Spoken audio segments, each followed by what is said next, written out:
ஒரு கொலைகாரனை காப்பாத்தி இன்னொரு கெட்டவனை சாவுல இருந்து காப்பாத்தி 2 பேரையும் போலீஸ்ல புடிச்சு கொடுக்குற அளவுக்கு உங்களுக்கு தைரியம் வந்துருச்சா?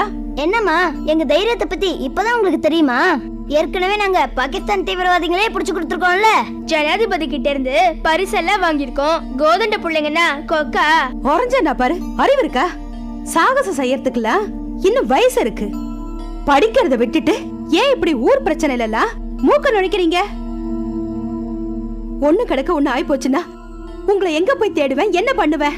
அப்படிலாம் நாங்க எங்கேயும் போய் எதுலயும் மாட்டிக்க மாட்டோம். அசந்தா அந்த பிரம்மனோட தலையெழுத்தையே மாத்தி எழுதிட்டு வந்துருவோம். எங்களை பார்த்து பெருமைப்படுவீங்களா? அதை விட்டுட்டு இப்படி லபோதிபோன் குதிக்கிறீங்களே. நான் லபோதிபோன் குதிக்கிறேனா? ஏண்டி சொல்ல மாட்டேன்? பெத்தவ எனக்கு தானே தெரியும். நாளைக்கு உங்களுக்கு ஒண்ணுனா கஷ்டப்பட போறது நான் தான். நீ ஏமா கஷ்டப்படுறத பத்தியே கற்பனை பண்ணிட்டு இருக்க? எப்படியெல்லாம் சந்தோஷமா இருக்க முடியும்னு யோசிய. ஆமா, ஒரு கொலைகாரனை வீட்டுக்குள்ள கொண்டு வந்து 3 நாளைக்கு மறைச்சு வச்சு சாப்பாடுலாம் போடுவீங்க. அது தெரியாம உங்க அப்பா அவனை ஊரெல்லாம் தேடிட்டு இருப்பாரு. இந்த லட்சணத்துல எப்படி சந்தோஷமா இருக்கிறது நான் யோசிக்கணுமா? போட்டேன்னா என்ன கணக்கு? அணைக்க வேண்டிய கையால அடிக்க போற? ஏங்க, ஒரு கொலைகாரனை 3 நாளைக்கு வீட்டுக்குள்ள மறைச்சு வச்சுட்டு என்னையும் ஏமாத்தி உங்களையும் சுத்தல்ல விட்டுருக்காங்க. இப்பவும் உங்களுக்கு இவங்க மேல கோவமே வரலையா? அவன் கொலைக்காரன் தான், நான் இல்லைன்னு சொல்ல. ஆனா அவன் மனசுல கொஞ்சம் ஈரம் இருந்தது கணக்கு. அதனாலதான் நம்ம பொண்ணு கௌரிக்கு எந்த பாதிப்பும் வராம திரும்பவும் கொண்டு வீட்லயே விட்டுட்டான். அது மட்டும் இல்ல, அந்த பாலுவையும் திரும்ப அனுப்பிச்சிட்டான். தான் மகனுக்கு ஏற்பட்ட நிலைமை வேற எந்த குழந்தைக்கும் ஏற்படக்கூடாதுன்றதுக்காக தான் அந்த 2 சமூக விரோதிகளையும் கொன்னா. அவன் பக்கம் இருக்கிற நியாயங்களை உணர்ந்து இந்த கேஸுக்கு தேவையான அடிப்படை உண்மைகளை கண்டுபிடிக்க எனக்கு உதவி செஞ்ச இவங்களை நம்ம ஏன் கோச்சிக்கணும்? நிறுத்துங்க. எல்லாம் நீங்க கொடுக்கிற செல்லம் அதான் இவங்களை இப்படி எல்லாம் செய்ய சொல்லுது. இப்போ இவங்க என்ன கெடுதல் செஞ்சிட்டாங்க கனகு? சமூக பொறுப்புணர்ச்சின்றது இந்த காலத்துல யாருக்கிட்டையும் இருக்கிறது இல்ல. பக்கத்து வீட்டுல ஏதாவது அநியாயம் நடந்தா கூட நமக்கு என்ன ஆச்சுன்னு போயிடுறாங்க. அது மட்டும் இல்ல, அவங்க வீட்லயே ஏதாவது பிரச்சனை இருந்தா கூட அந்த பிரச்சனையை ஏற்படுத்தினது ஒரு பெரிய மனுஷனா இருந்தா நமக்கு எதுக்கு வம்புன்னு ஒதுங்கி போயிடுறாங்க. இப்படி இருக்க காலத்துல எங்க எந்த அநியாயம் நடந்தாலும் நம்ம பசங்க கொதிச்சு போய் குரல் கொடுத்து அதுக்கு தோல் கொடுக்கறாங்களே, அதை நினைச்சு நம்ம பெருமை இல்ல படணும். அதானே. அம்மாக்கு நல்லா எடுத்து சொல்லுங்கப்பா. இல்லைங்க, இந்த வயசுல இதெல்லாம் தேவையா சொல்லுங்க? இதுல வயசு என்ன பண்ணுது கணக்கு? நம்ம பசங்களுடைய வீரமும் தீரமும் நல்லதை பண்றதுக்கும் கெட்டதை அழிக்கிறதுக்கும் தானே பயன்படுது. அது அவங்க பிறவி குணம், ஐ மீன் ஜெனடிக்ஸ். அதுக்கு காரணம் நான் தான். இல்ல இல்ல, நம்ம 2 பேரும் தான் சொல்ல வந்தேன். அம்மா பசிக்குதுமா, நீ போய் டிஃபன் எடுத்து வை. எனக்கு என்னமோ இதெல்லாம் சரின்னு தோணல. கணக்கு, உங்க அம்மா பத்தி தான் உங்களுக்கு தெரியுமே. என்னங்கடா, இன்னொரு அவார்டுக்கு தயாராயிட்டீங்களா? அவார்டு இருக்கட்டும், இப்பதான் சிவராமன் அங்கிள் எதுக்காக கொலை பண்ணாருன்னு உண்மை தெரிஞ்சு போச்சுல. அவரை தூக்குல போடாம விட்டுடுவாங்களாப்பா? அது எப்படிமா? சிவராமன் கொலை பண்ணது தானே. அவர் கெட்டவங்கள தானே கொலை பண்ணாரு. அது அப்படி இல்லப்பா. நல்லவங்களோ கெட்டவங்களோ யாரை கொல்றதுக்கும் யாருக்கும் அதிகாரம் கிடையாதுப்பா. அப்ப அவரோட மகசாக யார் காரணம்? அவன் இருந்த சூழ்நிலையும் அதை பயன்படுத்திக்கிட்ட சமூக விரோதிகளும் தான். அப்ப நாங்க ஆண்டனியை புடிச்சு கொடுக்க ஹெல்ப் பண்ணது, ரெக்கார்ட்ஸ் எல்லாம் எடுத்து கொடுத்தது எல்லாமே வேஸ்டா? நிச்சயமா இல்லப்பா. அது எல்லாமே எங்களுக்கு பயன்படும். அந்த ஆண்டனியையும் அவனுடைய கும்பலை ஒழிக்கிறதுக்கும் அவங்களுடைய சமூக விரோத நடவடிக்கைகளை ஒடுக்கிறதுக்கும் எங்களுக்கு அது பயன்படும். ஆண்டனி ஆண்டனி ஆண்டனி, முதல்ல அவரோட விஷயத்தை விடுங்க. சிவராமன் அங்கிளோட முடிவு என்ன? சிவராமன் அங்கிளுடைய முடிவா? அது high court judge honourable Neelakandan sir கிட்ட தான் இருக்கு.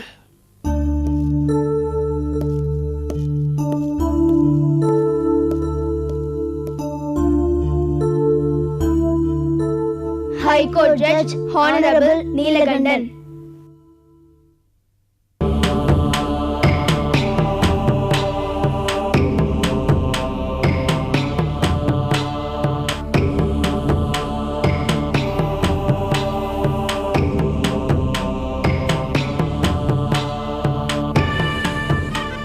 உன் ஆத்மார்த்த ஆண்டவனே, குலக் கடவுளே, இஷ்ட தெய்வமே, உலகின் முழுமுதல் சக்தியே, அலையும் ஆவிகளுக்கு அடைக்கலம் கொடுக்கும் முக்தியே, பட்லியே, வா, என் முன்னே வா.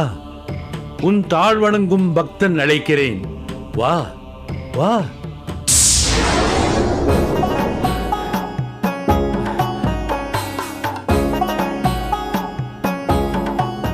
அழைப்புக்கு இணங்கி வந்த அரும்பொருளே, உன் பாதம் தொட்டு வணங்குகிறேன்.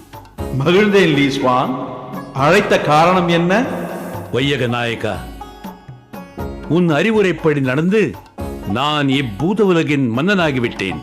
ஆனால் இந்த வாழ்வுக்கு என் பகைவர்கள் அலாவுத்தீனும் மூசாவும் தடையாக இருக்கிறார்கள். என் சபதப்படி நான் அவர்களையும் வென்றாக வேண்டும். அதற்கு வழி சொல். அலாவுதீன் அழிவற்றவன், ஆனால் அடங்கக்கூடியவன். அவன் உரையும் ஓர் அற்புத விளக்கு பூலோகத்தில் பயனற்று கிடக்கிறது. நீ அதனை தேடிப்பிடித்து கையகப்படுத்திக் கொண்டால் அவன் உனக்கு அடிமையாகி உன் ஏவல் ஆளாகவே மாறிவிடுவான். மிக்க மகிழ்ச்சி பட்லி. ஆனால் அந்த மூசா? முதலில் அலாவுதீனை நீ அடக்கு, பின் மூசாவை அடக்கும் உபாயத்தை நான் சொல்கிறேன்.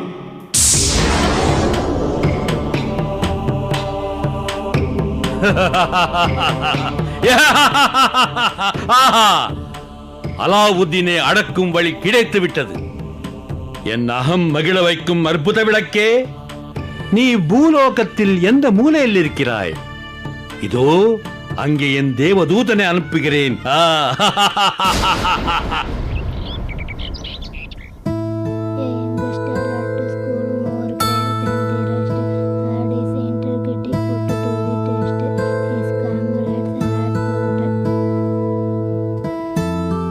ஏ கௌரி, என்ன? எப்பதான் எக்ஸாம் எல்லாம் முடியுமோன்னு இருக்கு. வெளியில போக முடியல, யார் கூடயும் பேச முடியல, ஒரு ஃப்ரெண்ட கூட பார்க்க முடியல. ஜெயில்ல இருக்கிற மாதிரி இருக்கு. இத சொல்லதான் என்ன இப்ப கூப்பிட்டியா? என்ன பண்றது, எனக்கும் அப்படிதான் இருக்கு. இல்ல கௌரி, ரொம்ப கஷ்டமா இருக்கு. இத கஷ்டம் எல்லாம் சொல்லக்கூடாது. ஏன்னா எக்ஸாம்ங்கிறது நம்மோட ஒரு வருஷ வளர்ச்சிய செக்அப் பண்ணி பாக்குற ஒரு சோதனை தானே.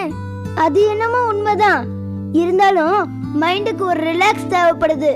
ஒரு வாரம் பொறுத்துக்கடா, சம்மர் வெக்கேஷன் வந்துடும், மொத்தமா என்ஜாய் பண்ணலாம். ஏ கௌரி, அது வரைக்கும் வெயிட் பண்ண முடியாது. அட்லீஸ்ட் மூசாவையாவது கூப்பிட்டு கொஞ்ச நேரம் பேசலாமா? ப்ளீஸ். பேசலாம், ஆனா மூசா வருவானான்னு தெரியலையே. மூசா ஏன் வரமாட்டான்? என்ன சொல்ற நீ? கௌதம், நாம எக்ஸாம்க்கு படிச்சுட்டு இருக்கிறது மூசாவுக்கு தெரியும். அதனால அவன் இங்க வந்து நம்மள டிஸ்டர்ப் பண்ண விரும்ப மாட்டான். அவனா வரா, நாம தானே கூப்பிடுறோம். அதுவும் சரிதான். அப்ப மூசாவை கூப்பிடலாமா? சரி, கூப்பிடலாம்.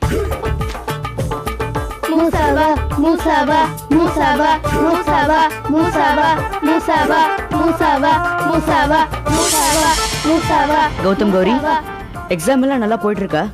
நல்லா போயிட்டு இருக்கு மூசா.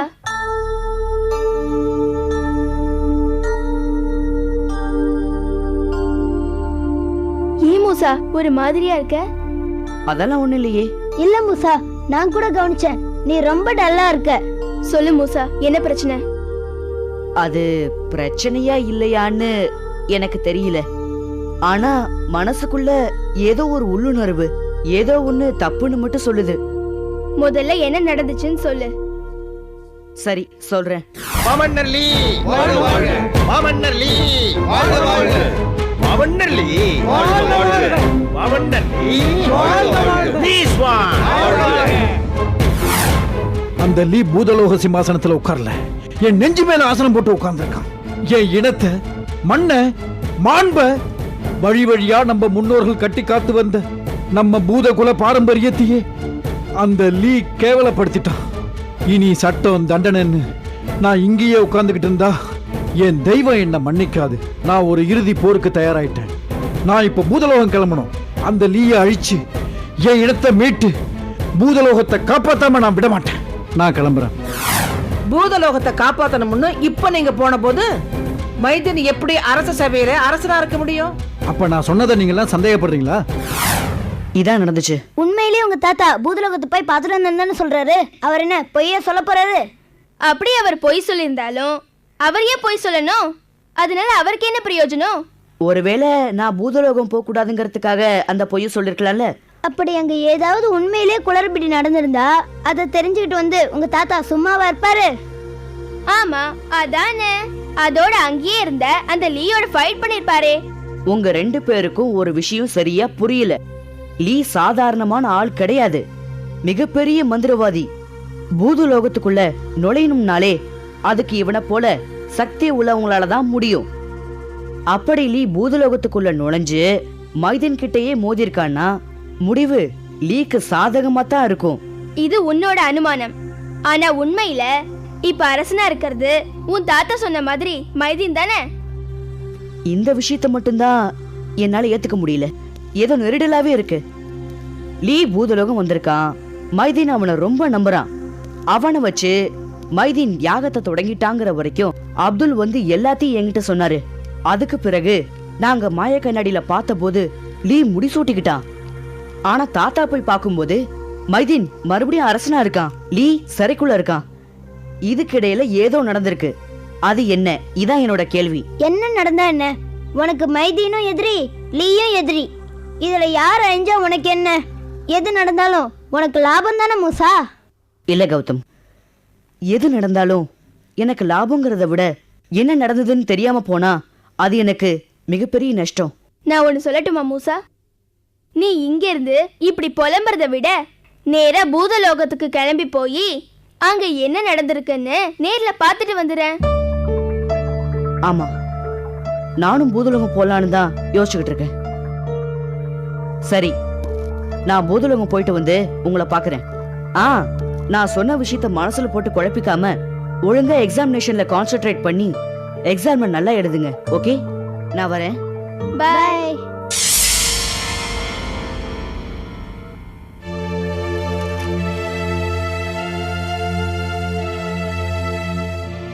என்னடா யோசனை? மூசாவை பத்தி.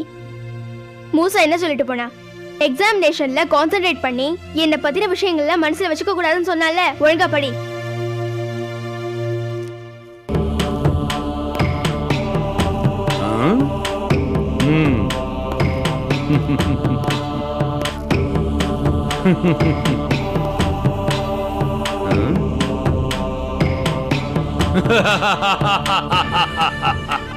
சகல மர்மங்களையும் சர்வசாதாரணமாக வெட்ட வெளிச்சமாக்கும் இந்த மாயக்கண்ணாடி மூலம் நான் அலாவுதீன் அடைபட போகும் அந்த அற்புத விளக்கு இருக்கும் இடத்தை அறிந்து அதை மங்கி மூலமாக கவர்ந்து வந்து அலாவுதீனை அடிமையாக அதற்குள் அடைத்து வைக்கப் போகிறேன்.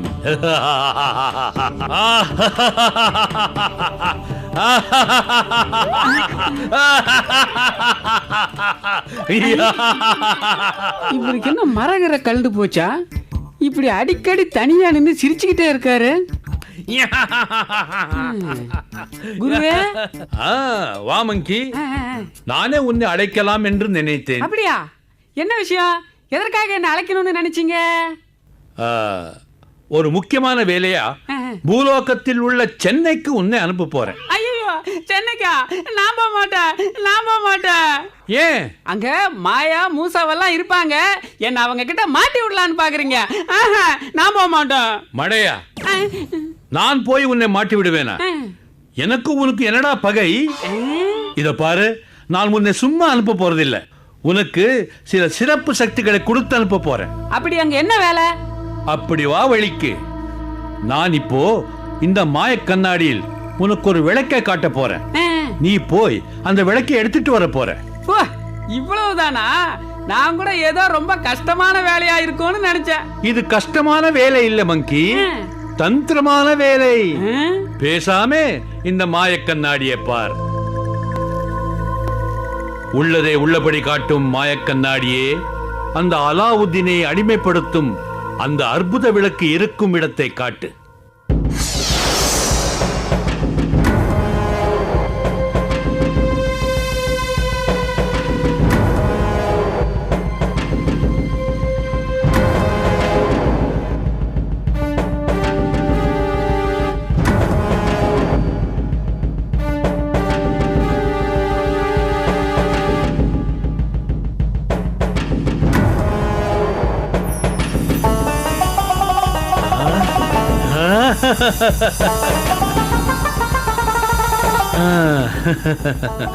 இதுதான் அந்த அற்புத விளக்கா?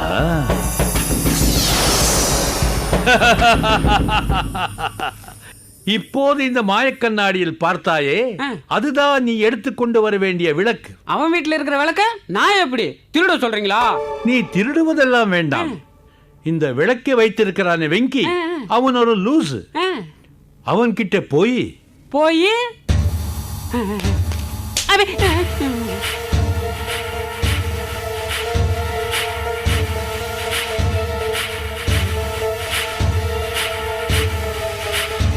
புரிஞ்சுக்கிட்டியா?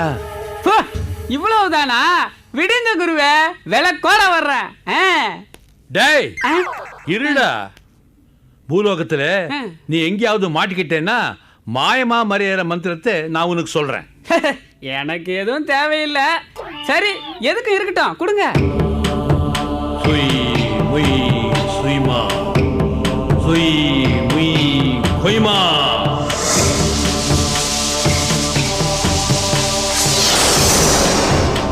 Ha ha ha ha ha ha!